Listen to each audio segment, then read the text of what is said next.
નમસ્કાર વિદ્યાર્થી મિત્રો, આજના આ વિડિયો લેક્ચરની અંદર આપણે જોશું સમાજશાસ્ત્રનો પાઠ 5 પરિવર્તનની સામાજિક સાંસ્કૃતિક પ્રક્રિયાઓ અને તેનો ભાગ ચોથો. ભાગ 4ની અંદર આપણે પશ્ચિમીકરણ વિશે માહિતી મેળવશું. ભાગ 3ની અંદર આપણે સંસ્કૃતિકરણનો અર્થ, સંસ્કૃતિકરણની પ્રક્રિયાના પાસા, તેની મર્યાદાઓ અને પ્રભાવી જ્ઞાતિના માપદંડો આપણે જોયા હતા. તો વિદ્યાર્થી મિત્રો, આવો જોઈએ પશ્ચિમીકરણ. તો સૌથી પહેલાં આપણે સમજીશું પશ્ચિમીકરણનો અર્થ. તો પશ્ચિમીકરણ એ સામાજિક પરિવર્તન માટેની એક મહત્વની સાંસ્કૃતિક પ્રક્રિયા છે. સામાજિક પરિવર્તન માટે પશ્ચિમીકરણ પણ સંસ્કૃતિકરણ જેટલું જ મહત્વનું છે. ડૉક્ટર એમ શ્રીનિવાસે પોતાના પુસ્તક આધુનિક ભારતમાં સામાજિક પરિવર્તન એમાં પશ્ચિમીકરણના ખ્યાલને સવિસ્તર સમજાવ્યો છે. ડૉક્ટર શ્રીનિવાસે પોતાના પુસ્તકની અંદર પશ્ચિમીકરણના ખ્યાલને ખૂબ જ સારી રીતે સમજાવેલો છે.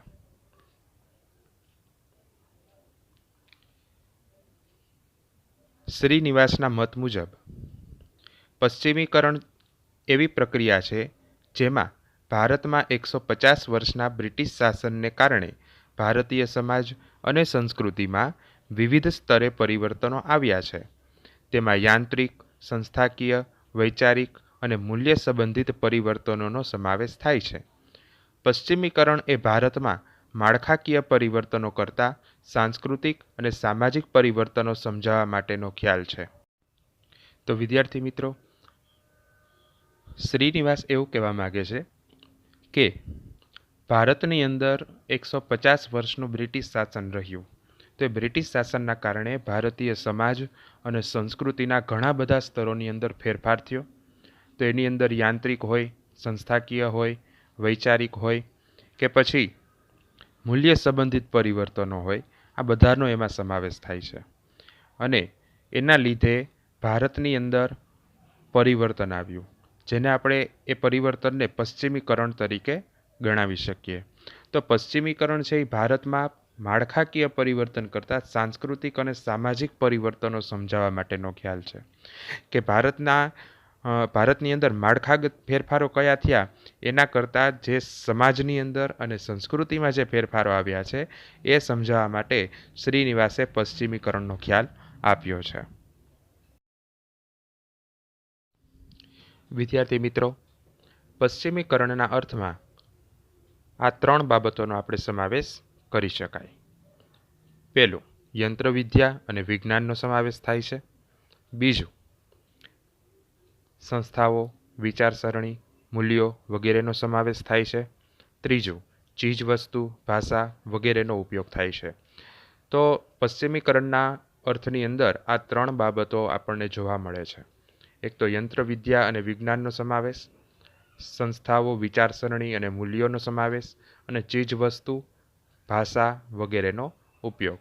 તો પશ્ચિમીકરણની અસર આ 3 બાબતો ઉપર વધારે જોવા મળે છે.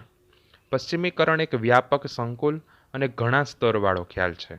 તેમાં એક છેડે પશ્ચિમી ટેકનોલોજી અને બીજા છેડે આધુનિક વિજ્ઞાન અને આધુનિક ઇતિહાસ છે. અંગ્રેજ અમલ દરમિયાન ભારતીય સમાજ જીવનના વિભિન્ન ક્ષેત્રોમાં પશ્ચિમની વિચારસરણીના માનવતાવાદી, બિનસાંપ્રદાયિક, ઉદારમતવાદ, સમાનતાવાદ વગેરેમાં પરિવર્તન સૂચવતી પ્રક્રિયા એટલે પશ્ચિમીકરણ. ટૂંકમાં કહીએ તો ભારતની અંદર આવેલા બ્રિટિશ શાસનને કારણે ભારતના સમાજની અંદર એની સંસ્કૃતિમાં જે પરિવર્તન આવ્યું એ પરિવર્તનને આપણે પશ્ચિમીકરણ તરીકે ઓળખાવી શકીએ. તો વિદ્યાર્થી મિત્રો, આ હતો પશ્ચિમીકરણનો અર્થ. હવે આપણે જોઈએ પશ્ચિમીકરણના પાસા. તો ડૉક્ટર શ્રીનિવાસે ભારત પર પશ્ચિમીકરણની અસરોને આ પાસાઓ દ્વારા સમજાવી છે. તો જોઈએ પશ્ચિમીકરણના પાસા. પહેલું છે કૃષિ ક્ષેત્રે કાયદાઓ. તો બ્રિટિશ શાસન દરમિયાન કૃષિ ક્ષેત્રે કેટલાક કાયદાઓ અમલમાં આવ્યા. 18મી સદીના અંતભાગમાં જમીન માલિકી અને મહેસૂલ ઉઘરાવવા અંગેની જમીનદારી અને રૈયતવારી વ્યવસ્થા દાખલ કરવામાં આવી. બ્રિટિશ સરકારે જમીનની માલિકી અંગેના સર્વે કરાવ્યા અને તેને આધારે જમીન મહેસૂલ નક્કી કરવામાં આવ્યું અને આ કારણે ભારતના ગ્રામ્ય વિસ્તારોમાં નવા જમીન સંબંધો સ્થપાયા. બ્રિટિશ શાસન આવ્યું ત્યારે તેણે 18મી સદીના અંત સુધીમાં જમીન માલિકી અને મહેસૂલ ઉઘરાવા અંગેની જમીનદારી અને રૈયતવારી વ્યવસ્થા છે એ દાખલ કરી અને બ્રિટિશ સરકારે જમીનની માલિકી અંગેના સર્વે કરાવ્યા અને તેને આધારે જમીન મહેસૂલ નક્કી કર્યું અને આ કારણે ભારતના ગ્રામ્ય વિસ્તારોમાં નવા જમીન સંબંધો સ્થપાયા. એટલે કૃષિ ક્ષેત્રના કાયદાઓની અંદર પણ ઘણું બધું પરિવર્તન આવ્યું. બીજું છે આધુનિક ન્યાય વ્યવસ્થા. તો બ્રિટિશરોએ પોતાના દેશમાં અસ્તિત્વ ધરાવતા કાયદા અને વ્યવસ્થાની રીતોનો ભારતમાં અમલ કરાવ્યો. નવી કાયદાકીય વ્યવસ્થાઓ સ્થપાતા આધુનિક ન્યાયતંત્રની શરૂઆત થઈ અને તેના પરિણામે પરંપરાગત ભારતીય કાયદા વ્યવસ્થા અને રિવાજ આધારિત કાનૂન પર વિપરીત અસરો થઈ.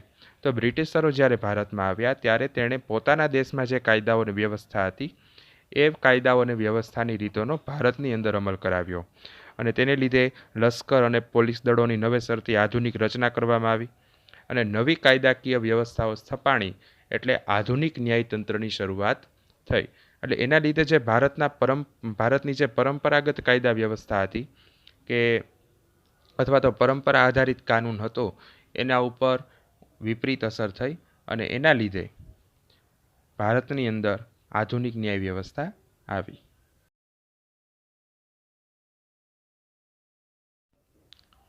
ત્રીજી જે અસર છે શિક્ષણ વ્યવસ્થા પર પડી.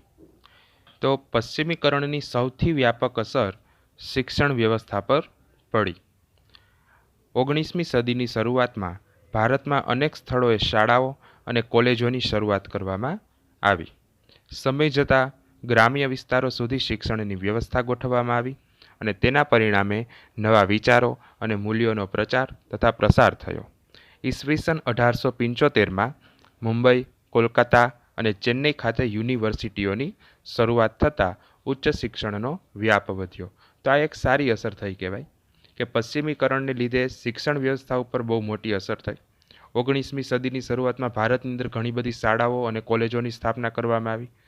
સાથે સાથે ગ્રામ્ય વિસ્તારોની અંદર શિક્ષણની વ્યવસ્થા ગોઠવવામાં આવી અને તેના લીધે નવા વિચારો મૂલ્યોનો પ્રચાર થયો, એનો ફેલાવો થયો અને 1875માં મુંબઈ, કલકત્તા, ચેન્નઈ જેવા મોટા મોટા શહેરોની અંદર યુનિવર્સિટીઓની શરૂઆત થતાં ઉચ્ચ અભ્યાસનો પણ વ્યાપ વધ્યો.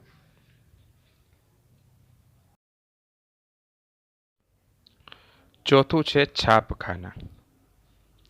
તો બ્રિટિશરોએ ભારતમાં છાપખાનાની શરૂઆત કરી. આથી અખબાર, પુસ્તકો અને સામયિકોનું પ્રકાશન શરૂ થયું. સમાજના વિવિધ વર્ગો અને સમૂહોને પોતાના વિચારો વ્યક્ત કરવાની તક મળી.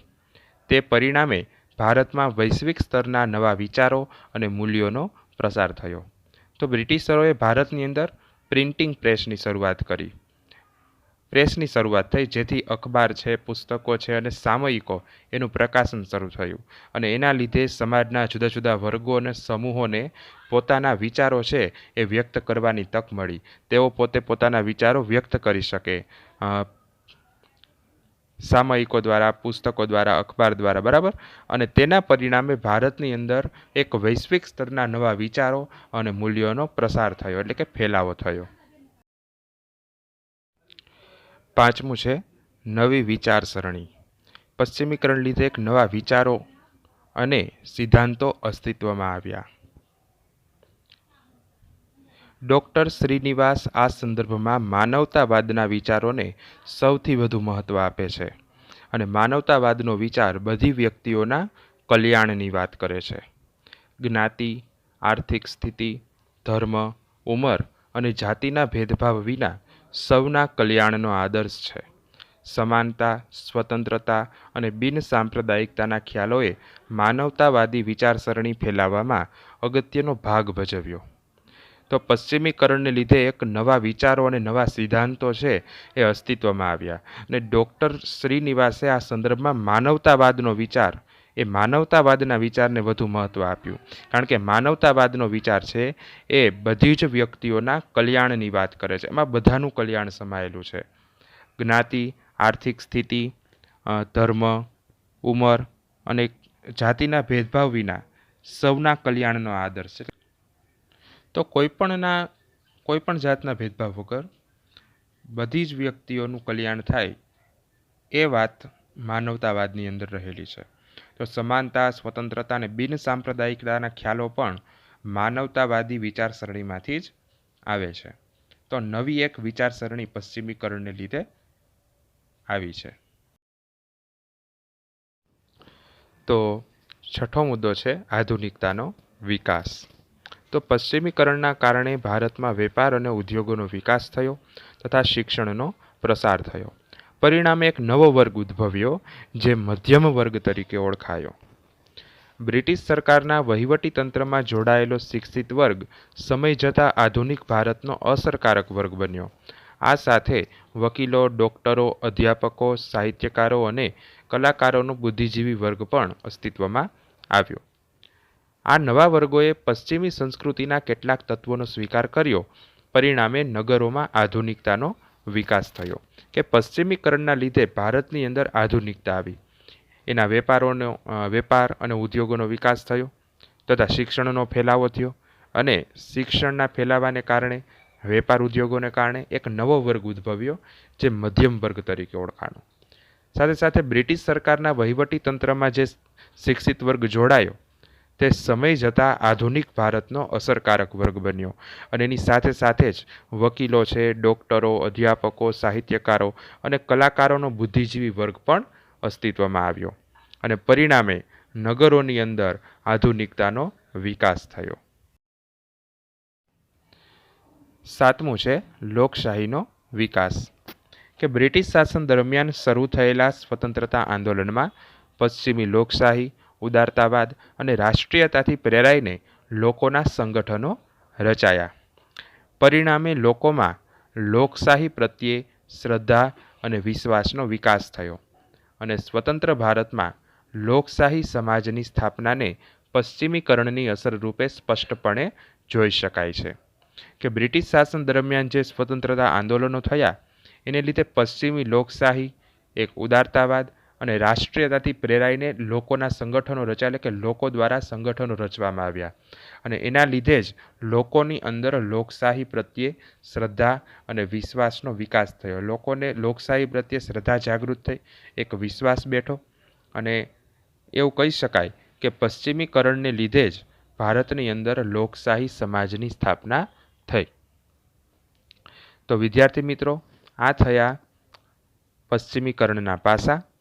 પરીક્ષાની અંદર પશ્ચિમીકરણના પાસા 3 માર્ક્સની અંદર અથવા તો 5 માર્ક્સની અંદર પૂછાઈ શકે. તો એ રીતે આપણે એની તૈયારી કરવાની.